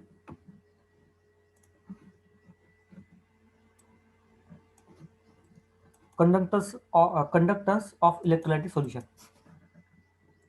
ये तो टाइटल दिया है, लेकिन हमें पूरा ही देखना है। कंडक्टेंस, रेजिस्टेंस, कंडक्टिविटी, रेजिस्टिविटी, सारी चीजें हमें देखनी है, ठीक है। तो टाइटल पे मत जाना फिलहाल के लिए। So electrical conductance represented by R, ohm उसका यूनिट है। SI unit which is equal to SI unit, जो एसआई बेस है unit, which is equal to this one, तो बहुत बड़ा है। सो रेजिस्टेंस 2 चीजों पे डिपेंड है, एक तो लेंथ एंड एरिया पे, ठीक है। सपोज ये रॉड है, रेजिस्टेंस, अगर रॉड की लेंथ ज्यादा है ना तो रेजिस्टेंस बढ़ेगा, लेंथ ज्यादा है तो रेजिस्टेंस बढ़ेगा, राइट। लेकिन अगर एरिया ज्यादा है, मतलब ये इतना बड़ा है और दूसरा सेम लेंथ का है लेकिन एरिया छोटा है, तो यहाँ पे एरिया बढ़ गया ना तो रेजिस्टेंस घट जाएगा, क्योंकि simultaneously 10, 12, 15 hundreds of electron move कर सकते हैं। एरिया बड़ा है तो, एरिया छोटा है तो ज्यादा इलेक्ट्रॉन्स मूव नहीं कर सकते, ठीक है। तो ये इनवर्सली प्रोपोर्शनल है, तो रेजिस्टेंस, एरिया बढ़ गया रेजिस्टेंस कम हो जाएगा, ओके। और एरिया घट गया तो रेजिस्टेंस बढ़ जाएगा। सो ये इनवर्सली प्रोपोर्शनल, ओके। अगर ये प्रोपोर्शनलिटी साइन निकालनी है तो उसको हम कहते हैं rho, which is nothing but resistivity, okay, resistivity. अब रेजिस्टिविटी अगर निकालनी है, किसे कहेंगे रेजिस्टिविटी? तो फिर उसको एक यूनिट डिफाइन करना पड़ेगा, ओके। लेंथ 1, एरिया 1, उस केस में अगर लेंथ 1 ले, एरिया 1 ले, तो रेजिस्टेंस को ही हम रेजिस्टिविटी कहते हैं, ठीक है। मतलब बेसिकली क्या हो गया, रेजिस्टिविटी अब ये स्टैंडर्ड वैल्यू हो गई, स्टैंडर्ड, क्योंकि लेंथ भी 1 होना चाहिए एंड एरिया भी 1 होना चाहिए, तो ये स्टैंडर्ड वैल्यूज की नोटेशंस है, तो रेजिस्टिविटी स्टैंडर्ड वैल्यू हो गई। रेजिस्टेंस किसी भी लेंथ के लिए मेजर कर सकते हैं, किसी भी एरिया के लिए मेजर कर सकते हैं, ओके। रेजिस्टिविटी किसी भी लेंथ के लिए, किसी भी एरिया के लिए मेजर नहीं कर सकते, तो ये स्टैंडर्डाइजेशन हो गया रेजिस्टिविटी का। रेजिस्टेंस का स्टैंडर्डाइजेशन मतलब रेजिस्टिविटी होता है, बाकी कुछ नहीं। So the constant of proportional, जिसको हम क्यू रो कहते हैं, विच इज नथिंग बट रेजिस्टिविटी या स्पेसिफिक रेजिस्टेंस। स्पेसिफिक का मतलब ही समझ में आ गया होगा, स्पेसिफिक है ये, पर्टिकुलर लेंथ एंड एरिया के लिए। The inverse of resistance is called as conductance, G. G मतलब 1/r, तो यही चीज को कंडक्टिविटी, यही चीज को यहाँ पे अप्लाई करो। 1/r मतलब इसी चीज को अब आप उल्टा कर दो, A/L, अब रो भी नीचे ही आ जाएगा, ठीक है। या फिर मैं इसको कह दूं K, अब K मतलब क्या हो गया, ऑटोमेटिकली 1/रो हो गया। K को क्या कहूंगा, ये कंडक्टेंस है तो इसको कहूंगा कंडक्टिविटी, या फिर मैं स्पेसिफिक कंडक्टेंस भी कह सकता हूं। अब ये क्या हो गया, ये स्पेसिफिक कंडक्टेंस मतलब एक स्पेसिफिक केस हो गई, K की वैल्यू कंडक्टेंस होगी कब, जब एरिया 1 होगा एंड लेंथ 1 होगा, तो ये भी स्पेसिफिक हो गया ना अभी, राइट। फॉर एग्जाम्पल एल्यूमिनियम की अगर मुझे कंडक्टिविटी निकालनी है, ठीक है, या फिर मैं एल्यूमिनियम की स्पेसिफिक कंडक्टेंस के बारे में बात करूँ, तो ये एक स्पेसिफिक वैल्यू हो गई ना, राइट, एग्जैक्ट वैल्यू हो गई, ये चेंज नहीं हो गया अभी, राइट। जब कोई भी एल्यूमिनियम आएगा तो ये के की वैल्यू सेम रहेगी। हाँ, अगर एरिया एंड लेंथ चेंज हो गया तो फिर जी चेंज हो सकता है, कंडक्टेंस कम या ज़्यादा हो सकता है। पॉइंट समझ में आ गया? ठीक है, तो के की वैल्यू हम आराम से निकाल सकते हैं, स्पेसिफिक वैल्यू रहती है के एंड रो के बारे में, जिसको हम स्पेसिफिक कंडक्टेंस या स्पेसिफिक रेजिस्टिविटी कहते हैं। ठीक है, next point, certain materials called super conductors, क्योंकि वहां पे रेजिस्टिविटी बहुत कम रहती है, जीरो के आसपास, zero resistivity. Only metals and their alloy at very low temperature are known to be superconductors। तो कौन होते हैं? मेटल्स होते हैं या उनके एलॉयज होते हैं, कुछ एलॉयज जो लो टेम्परेचर में सुपर कंडक्टर दिखाते हैं। The electrical conductance depend on nature of substance, मतलब nature and structure of metal, metal के स्ट्रक्चर पे डिपेंड करेगा, number of valence electron per atom, second factor, and third one temperature. Temperature ये important है, as temperature increases conductivity decreases. ये बहुत लोगों को लगता है कि टेम्परेचर इंक्रीज हो गया तो कंडक्टिविटी इंक्रीज होती है, गलत। टेम्परेचर इंक्रीज हुआ तो कंडक्टिविटी डिक्रीज होती है। ये देखो, conductivity decreases with increase in temperature. क्यों ऐसा होता, क्यों है? कंडक्टिविटी क्यों होती है? क्योंकि इलेक्ट्रॉन्स फ्लो करते हैं, और यहाँ पे क्या है, सारे मेटल्स के आयंस है, आयंस। जैसे ही टेम्परेचर बढ़ेगा आयंस वाइब्रेट होना स्टार्ट कर देंगे, और ये वाइब्रेट करेंगे तो ये इलेक्ट्रॉन्स को मूव नहीं होने देंगे, कोलाइड करेंगे, इलेक्ट्रॉन्स को जाने में तकलीफ होगी, बैरियर क्रिएट करता है। यही रीजन है कि as temperature increases conductivity decreases. इसका लॉजिक ये है। ओके, नेक्स्ट, इसका लॉजिक तो समझ में आ गया होगा, नंबर ऑफ इलेक्ट्रॉन्स बढ़ेंगे तो कंडक्टिविटी बढ़ेगी। And nature and structure of metal, तो देखो अगर कॉम्पैक्ट स्ट्रक्चर है तो नंबर ऑफ इलेक्ट्रॉन्स बहुत नज़दीक होंगे, तो ये बहुत इजीली पास कर पाएंगे। कॉम्पैक्ट स्ट्रक्चर नहीं होगा तो इलेक्ट्रॉन्स मूव करने में थोड़ा सा मूवमेंट ज़्यादा करनी पड़ेगी इलेक्ट्रॉन्स को। ओके, तो ये स्ट्रक्चर पे भी डिपेंड रहता है। Next point, the conductivity of electrolyte, मतलब आयनिक सॉल्यूशन। इलेक्ट्रोलाइट कहाँ है अभी? Ionic solution depends on nature of electrolyte added, मतलब ये अगर सॉल्ट है तो 100% डिसोसिएट होगा, तो ज़्यादा आयंस ज़्यादा कंडक्टिविटी, तो इसको हम इलेक्ट्रोलाइट कहते हैं, स्ट्रॉन्ग है कि वीक है। Next, size of ion, size as well as जो कौन से वेलोसिटी से वो ये करता है, size of ion produced and their solvation. तो एक तो हो गया साइज, एंड सेकंड फैक्टर होता है चार्ज, कितना चार्ज है आयन पे। ठीक है, द नेचर ऑफ सॉल्वेंट, मतलब उसकी विस्कोसिटी कौन सी होगी, कितनी होगी। सॉल्वेंट मतलब ये वाटर है तो पोलर सॉल्वेंट, तो वो चार्ज को अट्रैक्ट करेगा अपनी तरफ, ठीक है, उसको बिजी रखेगा। कॉन्सेंट्रेशन ऑफ इलेक्ट्रोलाइट, कितने आयंस है उसके, ओके, एंड टेम्परेचर। यहाँ पे फैक्टर देखो, as temperature increases conductivity increases. क्यों? क्योंकि टेम्परेचर ज़्यादा होगा तो सोल्यूबिलिटी बढ़ती है, और सोल्यूबिलिटी बढ़ती है तो नंबर ऑफ आयंस बढ़ते हैं, और नंबर ऑफ आयंस बढ़ेंगे तो कंडक्टिविटी बढ़ेगी।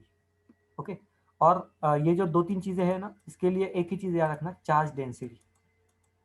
चार्ज डेंसिटी ये आयंस के लिए, ये सॉरी वाटर में सबसे ज़्यादा इंपॉर्टेंट है। चार्ज डेंसिटी अगर ज़्यादा है तो वाटर उसको ऐसे घेर लेता है, उसको मूव ही नहीं करने देता, और अगर चार्ज डेंसिटी कम है, लेस है, तो वो आराम से मूव कर सकता है। याद रखना इस चीज़ को, चार्ज डेंसिटी फैक्टर बहुत इंपॉर्टेंट है, ठीक है, वाटर में। हाँ, वाटर। तो ये हो गया पूरा कंडक्टेंस के बारे में, इलेक्ट्रोलाइटिक सॉल्यूशंस।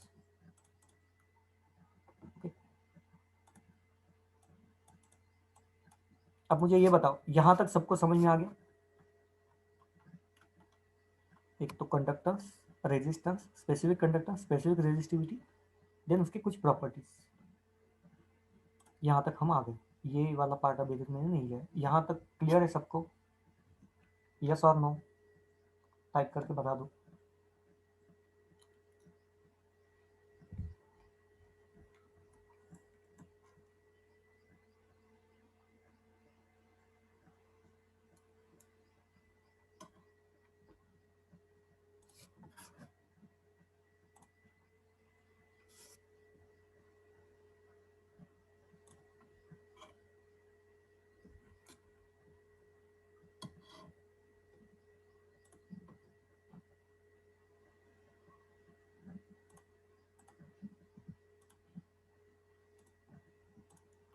आगे बढ़ते हैं।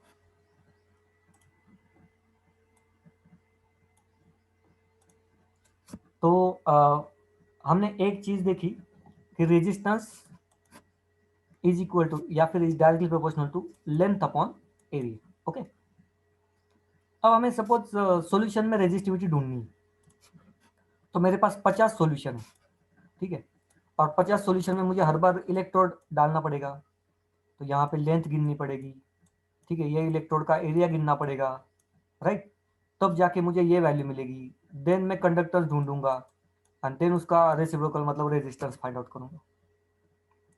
प्रैक्टिकली बहुत लेंदी होते हैं और ऐसे करते भी नहीं है, ठीक है।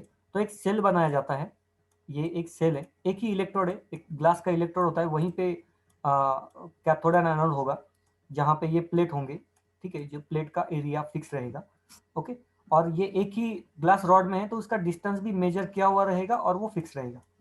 तो बेसिकली हमने क्या किया, एक इलेक्ट्रोड बनाया, ठीक है, जिसको सेल कहते हैं, एक सेल बनाया या फिर इलेक्ट्रोड बनाया, जहाँ पे दोनों भी इलेक्ट्रोड प्रेजेंट है, ठीक है, ये सेल है क्योंकि दोनों इलेक्ट्रोड प्रेजेंट है तो सेल कहेंगे इसको, जहाँ पे इन दोनों का वॉल्यूम भी हमें मालूम है, कैथोड एनोड का, तो वॉल्यूम मतलब एरिया हमें मालूम है, इन दोनों में जो डिस्टेंस है वो भी हमें मालूम है, एल, ठीक है। तो एल एंड ए कांस्टेंट हो गई वैल्यू, राइट, ये सेल कांस्टेंट हो गया, एक ही सेल, इसको चेंज नहीं करना है, ये कांस्टेंट हो गया तो एल अपॉन ए कांस्टेंट हो गया, समझ में आ गया। तो इसको हम कहते हैं सेल कांस्टेंट, सेल कांस्टेंट कहते हैं, ओके। तो देखो, जब भी आप वोल्टमीटर लेते हो तो उसके साथ एक ग्लास का सेल मिलता है जिसका सेल कांस्टेंट मेंशन रहता है, ये अलग अलग सेल के लिए अलग अलग रहेगा। एक ही कंपनी के आप 10 इंस्ट्रूमेंट लोगे तो 10 इंस्ट्रूमेंट के लिए 10 अलग अलग सेल कांस्टेंट हो सकते हैं, क्योंकि ये कैलकुलेशन से निकलता है, कभी कभी पैकिंग करते टाइम या इसको बनाते टाइम ये डिस्टेंस कम या ज़्यादा हो सकता है, तो सेल कांस्टेंट कम या ज़्यादा हो सकता है, या एरिया कम या ज़्यादा होगा तो सेल कांस्टेंट कम या ज़्यादा हो सकता है। तो सेल कांस्टेंट का मतलब समझ में आ गया, एल अपॉन ए की फिक्स वैल्यू। अब आपको रेजिस्टिविटी ढूंढनी है तो पहला इलेक्ट्रोड, पहला बीकर ले लो, यहाँ पे ये इसको डिप कर दो, ऐसे ये डिप हो गया, रेजिस्टिविटी बताएगा, बात खत्म, रेजिस्टिविटी बता दिया 1/G, ठीक है। तो ऐसे करना है, या फिर रो की वैल्यू निकाल दो, ऐसे सिंपल सिंपल इक्वेशन करना है। हमने क्या किया, इस इक्वेशन को कांस्टेंट रख दिया, बस खत्म चीज। अगर जी की भी वैल्यू निकालनी है, कैसे निकालोगे, जी इज नथिंग बट क्या रहता है, ए अपॉन एल, यहाँ पे के, ये वैल्यू कांस्टेंट, सेल की एक ही बार निकाल दी, जो भी सॉल्यूशन लिया है उसकी के की वैल्यू कांस्टेंट, मल्टीप्लाई करो, इक्वेशन आएगा, फाइनल आंसर। यहाँ पे आपका टाइम बचता है, ठीक है, इसको कहते हैं सेल कांस्टेंट, बाकी कुछ नहीं, ओके, सेल कांस्टेंट। ये सारी चीजें, direct current charge, changes the composition of solution, so AC source is used, पहला पॉइंट, एसी सोर्स जानबूझ के यूज करते हैं, सॉल्यूशन का कॉन्सेंट्रेशन या सॉल्यूशन की केमिकल प्रॉपर्टी चेंज नहीं होनी चाहिए। The quantity L upon A is called as cell constant, okay, इसको जी स्टार से रिप्रेजेंट करते हैं, कंफ्यूज नहीं होना है, जी स्टार मतलब और क्या आ गया, ये सारी चीजें कंफ्यूज नहीं होना, ओके। नेक्स्ट, मोलार कंडक्टिविटी, अब नाम में ही है मोलार, मतलब सॉल्यूशन कितना होगा, 1 मोलार सॉल्यूशन होगा, ठीक है। The conductance of 1 mole solution of an electrolyte is known as molar conductance. 1 molar solution की कंडक्टिविटी मतलब मोलार कंडक्टेंस, उसमें है ही क्या ज्यादा। अब इसको कंडक्टेंस को रिप्रेजेंट किया गया है लैम्डा से, क्योंकि स्पेसिफिक है ना, lambda M is equal to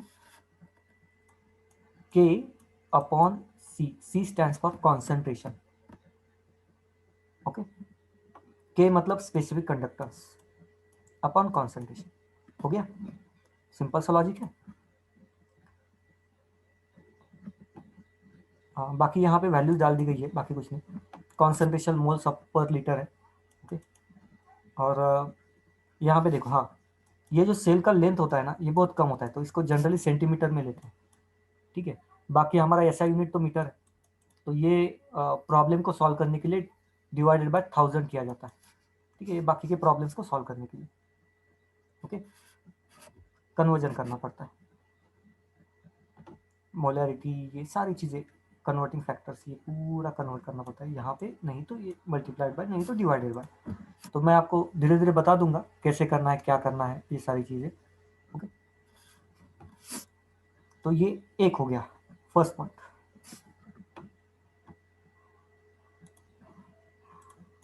molar conductivity.